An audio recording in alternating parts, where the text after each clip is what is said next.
ఎలాంటి పరిస్థితిలో రాష్ట్రం ఉంది అన్నది నేను చెప్పాల్సిన అవసరం లేదు. నాకన్నా కూడా కలియుగ రాజకీయాలు ఎలా ఉన్నాయి అని చెప్పి సాక్షులుగా చూస్తూ ఉన్న మీరే నాకన్నా చక్కగా చెప్తారు రాష్ట్రంలో రాజకీయాలు ఎలా సాగుతూ ఉన్నాయి అని చెప్పి. ఈరోజు మొట్టమొదటిసారిగా చూస్తూ ఉన్నాం. రాజకీయాలలో ఎప్పుడు కూడా నేను ఒక మాట అంటూ ఉంటా, విలువలు ఉండాలి, విశ్వసనీయత అన్న పదానికి అర్థం తెలిసి ఉండాలి. అప్పుడే రాజకీయం అనే ఈ వ్యవస్థలో ఒక తులసి ముక్కలా మనం నిలబడతాము అని చెప్పి మొట్టమొదటిసారిగా ఈరోజు చూస్తూ ఉన్నాం. రాజకీయాలను భ్రష్టు పట్టిస్తూ ఉన్న పరిస్థితి ఎప్పుడైనా చూసాము అని అంటే అది ఈ చంద్రబాబు నాయుడు గారి పరిపాలనలో మాత్రమే ఇలా భ్రష్టు పట్టించే కార్యక్రమం జరుగుతుంది అని. ప్రజాస్వామ్య పద్ధతిలో ప్రజాస్వామ్యబద్ధంగా ఎన్నిక కాబడ్డ ఎంపీటీసీలను, జెడ్పీటీసీలను, కౌన్సిలర్లను, ఇలా అనేక పదవుల్లో ఎన్నిక కాబడ్డ ఈ ప్రజాప్రతినిధులను ఈరోజు చంద్రబాబు నాయుడు గారు అనే వ్యక్తి తనకు బలం లేకపోయినా, తన పార్టీ గుర్తు మీద తాను గెలిపించుకునే పరిస్థితి తనకు లేకపోయినా, వేరే పార్టీ మీద గెలిచిన వ్యక్తులు వీళ్ళు అని తెలిసి ఉన్న, తానే ముఖ్యమంత్రిగా ఉన్నాడు, తానే ప్రజాస్వామ్యాన్ని పరిరక్షించాల్సిన బాధ్యతలో తానే ఉన్నాడు అన్న సంగతి కూడా తనకు తెలిసి ఉన్న, తానే దగ్గరుండి స్వయంగా ప్రజాస్వామ్యాన్ని ఖూనీ చేస్తూ ఉన్న పరిస్థితి ఈ రాష్ట్ర రాజకీయాలలో ఈరోజు జరుగుతూ ఉన్నాయంటే అది ఎంతటి దౌర్భాగ్యపు పాలన అని చెప్పి చెప్పడానికి వేరే ఉదాహరణ అవసరంలా. నాకు బాగా గుర్తుంది, అప్పట్లో ఎన్నికలు జరిగినప్పుడు మన గవర్నమెంట్ వచ్చిన తర్వాత 2 సంవత్సరాల తర్వాత ఎన్నికలు జరిగాయి.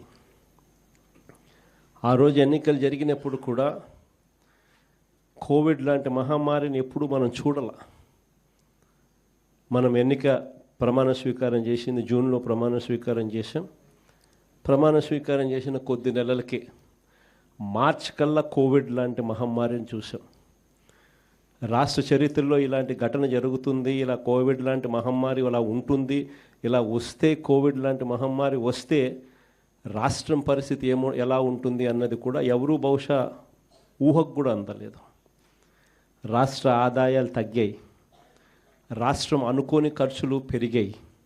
ఏ రోజు కూడా ప్రభుత్వానికున్న ఇబ్బందులు చూపించి, సాకులుగా చూపించి ప్రజలకు చేయాల్సిన మేలు జరగకుండా పక్కన పెట్టిన పరిస్థితులు ఏ రోజు వైఎస్ఆర్సీపీ ప్రభుత్వంలో ఎప్పుడు జరగల.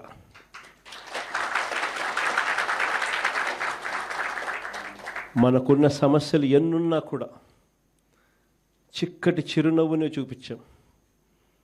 చూపించి ఎన్నికల వేళ ఏదైతే మాట చెప్పామో ఆ చెప్పిన ప్రతి హామీని, ఆ మేనిఫెస్టోలో చెప్పిన ప్రతి హామీని సీఎంఓలో నా దగ్గర నుంచి మొదలెడితే ఆ పాంఫ్లెట్ కాగితం కలెక్టర్ల కార్యాలయాల దగ్గర నుంచి, సచివాలయాలు సెక్రటేరియట్లో ఉన్న హెచ్ఓడి కార్యాలయాల దగ్గర నుంచి, సెక్రటరీలుగా పనిచేస్తూ ఉన్న అధికారుల దగ్గర వరకు కూడా ప్రతి కార్యాలయంలోనూ కూడా ఈ మేనిఫెస్టో అన్నది ప్రతి కార్యాలయంలోనూ కూడా డిస్ప్లే పెట్టి ప్రతిరోజు దాన్ని నా దగ్గర నుంచి, మంత్రుల దగ్గర నుంచి, సెక్రటరీల దగ్గర నుంచి, కలెక్టర్ల దగ్గర నుంచి, హెచ్ఓడీల దగ్గర నుంచి ప్రతి ఒక్కరూ దాన్ని చూసేట్టుగా చేసి ప్రతిరోజు దాని గురించి ఆలోచన చేసి ఏకంగా ఎన్నికల్లో మేనిఫెస్టోలో చెప్పిన హామీలన్నీ 99% అమలు చేసిన పాలన ఏదైనా జరిగింది అని అంటే అది వైఎస్ఆర్సీపీ పాలన అని చెప్పడానికి గర్వపడతాను.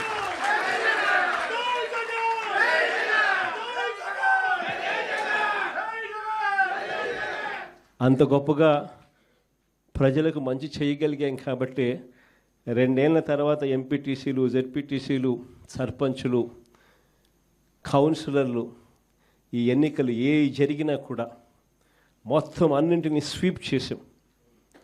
దాదాపుగా 86%, 88% స్థానాలు ప్రతి చోట కూడా మనమే గెలవగలిగాం. ఆ రోజుల్లో నాకు బాగా గుర్తుంది, మున్సిపాలిటీలు జరిగి రాష్ట్ర వ్యాప్తంగా క్లీన్ స్వీప్ చేసినాం. దాదాపుగా 120 చిల్లర ఎలక్షన్స్ క్లీన్ స్వీప్ అయిపోయిన తర్వాత కూడా కేవలం 2 చోట్ల మాత్రం, తాడిపత్రిలో అయితే నాకు బాగా నెంబర్లు కూడా గుర్తున్నాయి, వాళ్ళకు 18, మనకు 16, కేవలం మనకు వాళ్ళకు తేడా 2. మన ఎమ్మెల్యే అన్నాడు లాగేద్దాం సార్ అన్నాడు, నా దగ్గరికి వచ్చి లాగేద్దాం అన్నాడు. ఎమ్మెల్యే నేను హౌస్ అరెస్ట్ చేయించిన, నేనే స్వయంగా మన ఎమ్మెల్యేని హౌస్ అరెస్ట్ చేశాడు, ఎన్నిక సవ్యంగా జరిగించిన.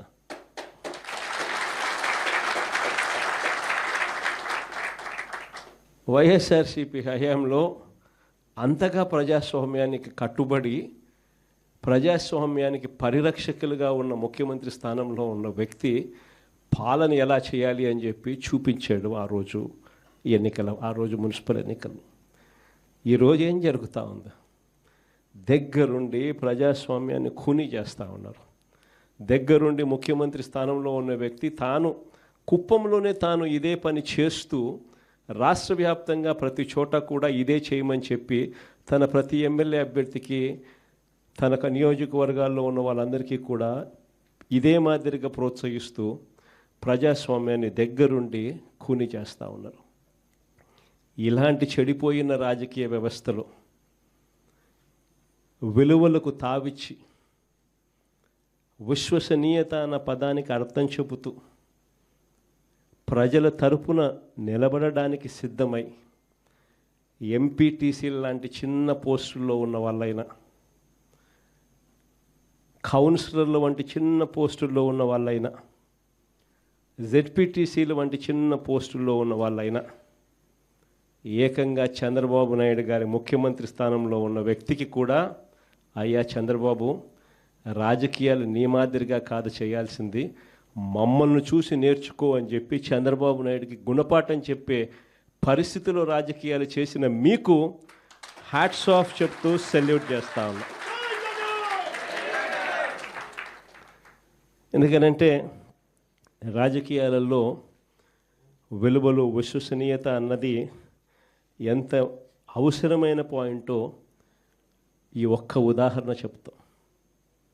ఈరోజు నేను ఒకటే చెప్తా ఉన్నా, కళ్ళు మూసుకొని కళ్ళు తెరిచేసరికి సంవత్సరం అయిపోయింది. మరో 3 సంవత్సరాలు కూడా కళ్ళు మూసుకొని కళ్ళు తెరిచేసరికి మరో 3 సంవత్సరాలు కూడా అయిపోతుంది. కానీ ఒకటే చెప్తా ఉన్నా, ఈరోజు కూడా గర్వంగా కూడా చెప్తా, ఈరోజు కూడా వైఎస్ఆర్సీపీకి సంబంధించిన ఏ కార్యకర్త అయినా కూడా, ఎంపీటీసీ కావచ్చు, వార్డు మెంబర్ కావచ్చు, సర్పంచ్ కావచ్చు, కౌన్సిలర్ కావచ్చు, జెడ్పీటీసీలు కావచ్చు, ఎవరైనా కూడా వైఎస్ఆర్సీపీకి చెందిన ఏ కార్యకర్త అయినా రాష్ట్రంలో ఏ ఇంటికైనా కూడా వెళ్ళి గర్వంగా తలెత్తుకొని చిక్కటి చిరునవ్వుల మధ్య గర్వంగా వైఎస్ఆర్సీపీ కార్యకర్తలు మేము అని చెప్పుకునే పరిస్థితి ఈరోజు వైఎస్ఆర్సీపీ కార్యకర్తలకు మాత్రమే ఉంది. నేను అడుగుతా ఉన్నా ఈరోజు చంద్రబాబు నాయుడు, మహానాడు అని చెప్పి పెద్ద పెద్ద డ్రామాలు చేస్తూ ఈరోజు ఏదో పెద్ద ప్రోగ్రాములు పెడతారు. నేను అడుగుతా ఉన్నా, మీ వేదికపై నుంచి నీకు చెప్పే ధైర్యం ఉందా? మీ కార్యకర్తలను గడప గడప తిప్పే ధైర్యం మీకు ఉందా అని అడుగుతా ఉన్నా ఇదే చంద్రబాబు నాయుడు. కారణం, తెలుగుదేశం పార్టీకి సంబంధించిన ఏ కార్యకర్త అయినా కూడా గడప గడప ప్రోగ్రాం చేస్తూ ఏ ఇంటికి వాళ్ళు వెళ్ళినా కూడా ఆ ప్రతి ఇంట్లోనూ కూడా చంద్రబాబు నాయుడు గారు ఎన్నికలప్పుడు ఇచ్చిన మేనిఫెస్టో ఆ ప్రతి ఇంట్లో వాళ్ళ దగ్గర కాపీ ఉంది. ఆ ఎన్నికల మేనిఫెస్టో వాళ్ళ ఇంట్లో కాపీ ఉంది. ఎన్నికలప్పుడు వీళ్ళు పబ్లిసిటీ ఇస్తూ వీళ్ళు మర్చిపోతారేమో అని చెప్పి 1కి 2 సార్లు 3 సార్లు 4 సార్లు కార్యకర్తలందరినీ కూడా తిప్పుతూ ప్రతి ఇంటికి వెళ్ళి వీళ్ళు చెప్పిన మాటలు ప్రతి ఇంట్లోనూ కూడా ప్రజలకు గుర్తుంది. వీళ్ళు ఇచ్చిన బాండ్లు ప్రతి ఇంట్లో కూడా ఈ రోజుకి ఉన్నాయి. ఒకవైపున చంద్రబాబు ప్రభుత్వం ఇచ్చిన ఏ హామీని నెరవేర్చకుండా సూపర్ 6లు, సూపర్ 7లు గాలి కుదిలేసి 143 హామీలను పూర్తిగా పక్కకు వదిలేసి ఇంతకుముందు చెప్పినట్టుగా చిన్న చిన్న హామీలు. ఏది బస్సు, ఇది పెద్ద హామీ కూడా కాదు, చిన్న చిన్న హామీలు.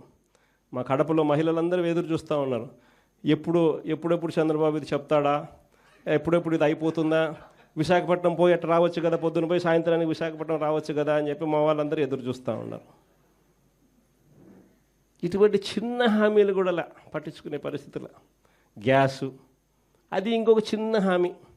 ఆ గ్యాస్ కూడా కనీసం ఆ సిలిండర్లన్నీ కరెక్ట్గా ఇచ్చినాడంటే అది మోసమే. ఇటువంటి చిన్న చిన్న హామీల దగ్గర నుంచి మొదలు పెడితే 143 హామీలకు గతి లేదు, సూపర్ 6కు గతి లేదు, సూపర్ 7కు గతి లేదు. మరోవైపున చూస్తే రాష్ట్రంలో పరిస్థితి ఎలా ఉంది? మరోవైపున వ్యవస్థలన్నీ పూర్తిగా నిర్వీర్యమైపోయిన పరిస్థితి. చదువులు పూర్తిగా పడకెక్కాయి. గోరుముద్ద స్కూళ్ళల్లో నాసిరకం ఫుడ్తో తినలేని పరిస్థితిలో ఈరోజు స్కూళ్ళు ఉన్నాయి. స్కూళ్ళల్లో ఇంగ్లీష్ మీడియం పడకేసింది. 3వ తరగతి నుంచి పిల్లలకు టోఫుల్ చెప్పిస్తూ, టోఫుల్ను ఒక పీరియడ్గా ఇంట్రడ్యూస్ చేస్తూ మన పిల్లలు గొప్పగా ఇంగ్లీష్ నేర్చుకోవాలని ఆరాటపడిన మన పాలనతో చూస్తే వీళ్ళు వస్తున్న టోఫుల్ పీరియడ్ని ఎత్తేసినారు. నాడు నేడు పనులు ఆగిపోయాయి. 8వ తరగతి పిల్లల చేతుల్లో ట్యాబులు కనిపించాల్సింది ట్యాబులను కూడా దూరం చేసినారు ఈ పెద్ద మనిషి చంద్రబాబు నాయుడు పాలనలో. అమ్మ ఒడి ఇస్తూ తల్లులను ప్రోత్సహించాల్సింది పోయి అమ్మ ఒడికి పంగనామాలు పెట్టినాడు ఈ పెద్ద మనిషి చంద్రబాబు నాయుడు. మరోవైపు చూస్తే ఫీజు రీయింబర్స్మెంట్ లేదు, మరోవైపు చూస్తే వసతి దీవెన లేదు. సంవత్సరం అయిపోయింది, ఇంతవరకు పిల్లలకు కట్టాల్సిన ఫీజులు 0. ప్రతి 3 నెలలకు ఒకసారి, 3 నెలలు అయిపోయిన వెంటనే మన ప్రభుత్వంలో క్వార్టర్ అయిపోయిన వెంటనే మనం ఫీజులు ఇచ్చేవాళ్ళం. నెక్స్ట్ క్వార్టర్ లేక పడుతూనే ప్రతి క్వార్టర్ ఫీజులు మనం 3 నెలలకు ఒకసారి అయిపోయిన వెంటనే ఇచ్చే పరిస్థితి నుంచి ఈరోజు సంవత్సరం అయిపోయింది, ఫీజుల గురించి పట్టించుకునే నాతులు లేడు. ఫీజులు చూస్తే ఒకవైపున బాదుతూ ఉన్నారు, మరోవైపున పిల్లలను చదివించలేక తల్లిదండ్రులు చదువులు మానేస్తూ ఉన్న పరిస్థితులు. వసతి దీవెన పడకేసేసింది. మరోవైపున చూస్తే వైద్యం, ఆరోగ్యశ్రీని మన హయాంలో 1000 ప్రొసీజర్లను 3300 ప్రొసీజర్లకు తీసుకొని పోయి 25 లక్షల దాకా ఉచితంగా వైద్యం అందించి, గ్రామంలోనే విలేజ్ క్లినిక్ పక్కనే పెట్టి ఫ్యామిలీ డాక్టర్ కాన్సెప్ట్ తీసుకొని వచ్చి గవర్నమెంట్ హాస్పిటళ్లలో 0 వేకెన్సీ పాలసీని తీసుకొని వచ్చి ఏకంగా బ్రహ్మాండమైన పాలన మనం అందిస్తే, ఈరోజు నెట్వర్క్ హాస్పిటల్స్కి సంబంధించి సంవత్సరం అయిపోయింది. ప్రతి నెల 300 కోట్లు ఆరోగ్యశ్రీ కింద డబ్బులు ఖర్చు అవుతాయి. సంవత్సరం అయిపోయింది, 3600 కోట్లు, 300 ఇంటూ 12 నెలలు రూపాయిల ఆరోగ్యశ్రీ హాస్పిటల్ మొత్తం, నెట్వర్క్ హాస్పిటల్స్ మొత్తం పూర్తిగా ఆరోగ్యశ్రీ పేషెంట్ను చూడడం మానేసినారు. ఈరోజు పేషెంట్కి ఏదైనా వైద్యం పరంగా ఏదైనా ఇబ్బంది వస్తే హాస్పిటల్కి పోతే ఆరోగ్యశ్రీ పేషెంట్కి అందక పేషెంట్ అప్పులు పాలైతే తప్ప వైద్యం అందని పరిస్థితిలో ఈరోజు వైద్యం పరిస్థితి. మరోవైపున చూస్తే రైతుల పరిస్థితి, ఆర్బీకేలు గాలికి ఎగిరిపోయాయి, ఈ క్రాపింగ్ గాలికి ఎగిరిపోయింది, ఉచిత పంటల బీమా గాలికి ఎగిరిపోయింది. రైతులకు పెట్టుబడి సహాయం, సమయానికి ఇచ్చే పెట్టుబడి సహాయం, మనం ఇచ్చే రైతు భరోసా సంవత్సరం అయిపోయింది, గాలి కుదిలేసినారు. ఇన్పుట్ సబ్సిడీ కింద సీజన్ అయిపోయేలాగానే మనం సహాయం చేస్తూ రైతులకు తోడుగా అందించే కార్యక్రమం గాలికి ఎగిరిపోయింది. ఈరోజు రైతులకు ఏ పంటకు కూడా ఈరోజు గిట్టుబాటు ధరలు రాని పరిస్థితి ఈరోజు మొదలైంది. ధాన్యం అనేది ఈరోజు కొనుగోలు చేసే కార్యక్రమం ఏ రైతుకు కూడా కనీసము గిట్టుబాటు ధర ఇచ్చి ఎంఎస్పి ఇచ్చి కొనుగోలు చేసే పరిస్థితి లేదు. మన హయాంలో ఎంఎస్పీనే కాదు, జిఎల్టీ అని గన్ని బ్యాగ్సు, లేబరు, ట్రాన్స్పోర్టు అని ప్రతి ఎకరాకు 10,000 రూపాయలు అదనంగా రైతుకు జిఎల్టీ రూపకంలో మనం డబ్బులు ఇచ్చి ఏ రైతుకు ఎంఎస్పి తగ్గకుండా మనం చూసుకుంటా ఉంటే, ఈరోజు ధాన్యం దగ్గర నుంచి మొదలెడితే మిరప, చీని, టొమాటో ఏ పంట తీసుకున్నా కూడా, పొగాకు ఏ పంట తీసుకున్నా కూడా రైతుకి ఈరోజు గిట్టుబాటు ధర రాని పరిస్థితిలో ఈరోజు రైతు వ్యవసాయం జరుగుతూ ఉంది. రైతు పరిస్థితి దళారీల పరిస్థితి అయిపోయింది రైతు. మరోవైపున చూస్తే law and order, red book రాజ్యాంగం నడిపిస్తూ ఉన్నారు. రెడ్ బుక్ రాజ్యాంగం గురించి, లా అండ్ ఆర్డర్ గురించి నేను చెప్పాల్సిన పనులు ఎలా జరుగుతూ ఉంది అనేది నాకన్నా కూడా చక్కగా మీరే చెప్పగలుగుతారు. ఈరోజు చంద్రబాబు నాయుడు గారి పాలనలో జరుగుతూ ఉన్న వైఫల్యాలను, చంద్రబాబు నాయుడు గారి పాలనలో జరుగుతూ ఉన్న అన్యాయాలను ప్రశ్నిస్తే చాలు, ఆ ప్రశ్నించే గొంతు వినపడకుండా చేయడం కోసం ఏకంగా భయాన్ని సృష్టిస్తూ రెడ్ బుక్ రాజ్యాంగాన్ని నడుపుతూ ఉన్నారు. దొంగ కేసులు పెడతా ఉన్నారు, దొంగ సాక్ష్యాలను సృష్టిస్తూ ఉన్నారు. నిజంగా ఆశ్చర్యకరమైన విషయం. మన పల్నాడు నియోజకవర్గంలో చూస్తే, పల్నాడు నియోజకవర్గంలో వాళ్ళు కొట్లాడుకొని, వాళ్ళు తెలుగుదేశం గ్రూప్ రాజకీయాలలో వాళ్ళు ఒకరిని బండి ఆపి చంపేస్తే, ఆ బండిలో వచ్చిన వాళ్ళు ఆ బండి గుద్ది చంపేటప్పుడు ఆ బండి యాక్సిల్ ఇరిగిపోయి బండి అక్కడే వదిలేసాల్సిన పరిస్థితి వస్తే, ఆ బండి ఎవరిది అని తెలుసు. చంపేటప్పుడు సాక్షులు, ప్రత్యక్ష సాక్షులు ఎవరు చంపినారో కూడా తెలుసు. అయిపోయిన వెంటనే ఎస్పీ వచ్చి వాళ్ళు కొట్లాడుకొని చంపుకున్నారు అని చెప్పి ఎస్పీ చెప్తే, 2 రోజుల తర్వాత మన క్యాండిడేట్ను, మన ఎమ్మెల్యే క్యాండిడేట్ను దాంట్లోకి ఇరికిచ్చే కార్యక్రమం చేస్తూ ఉన్నారు. ఆశ్చర్యం కలిగించే విషయం. మాజీ మంత్రి కాకాని మొన్న ఈ మధ్యకాలంలోనే ఆయనను అరెస్ట్ చేసినారు. అది కూడా ఏంది, ఎలాంటి ఇల్లీగల్ మైనింగ్ గతంలో జరగలేదని ఒక చిన్న కేసు, ఆ కేసులో నుంచి బయటకు తీసినారు. అక్కడ ఇల్లీగల్ మైనింగ్ జరిగిందని, అప్పుడెప్పుడో జరిగిందని చెప్పి, ఆ మైన్లో జరిగిందని చెప్పి ఇప్పుడు బయటకు తీస్తూ ఉన్నారు. ఆ మైనింగ్లో అప్పుడు ఇల్లీగల్ మైనింగ్ జరగలేదు అని చెప్పి రిపోర్ట్లు ఇచ్చిన అధికారులతోనే మళ్ళా ప్లేట్ మార్పిచ్చి జరిగింది అని చెప్పి కాకాని గోవర్ధన్ అరెస్ట్ చేసినారు. 2023లో టీడీపీ కార్యాలయం మీద జరిగిన దాడట 127వ ముద్దాయి కింద ఇప్పుడు మన మంగళగిరి ఎక్స్ఎమ్మెల్యే ఆళ్ళ రామకృష్ణాడు ఇప్పుడు నిన్న ఈ మధ్యకాలంలో ఆయనను కూడా యాడ్ చేస్తున్నారు. అంతటితో సరిపోలేను. ఈ మధ్యకాలంలో జరిగిన ఘటనలు చెప్తా ఉన్నా. ఎప్పుడెప్పుడో నియోజకవర్గంలో జరిగినవన్నీ పాత, ఎప్పుడో సంబంధం లేని విషయాలు ఏదైనా జరిగితే చాలు దాంట్లో నుంచి ఇప్పుడు మన వాళ్ళందరినీ ఇరికిచ్చి వాళ్ళందరినీ జైలులో పెట్టించే కార్యక్రమాలు రెడ్ బుక్ రాజ్యాంగంలో చూస్తూ ఉన్నాం. ఎలాంటి పరిస్థితుల్లో రాష్ట్ర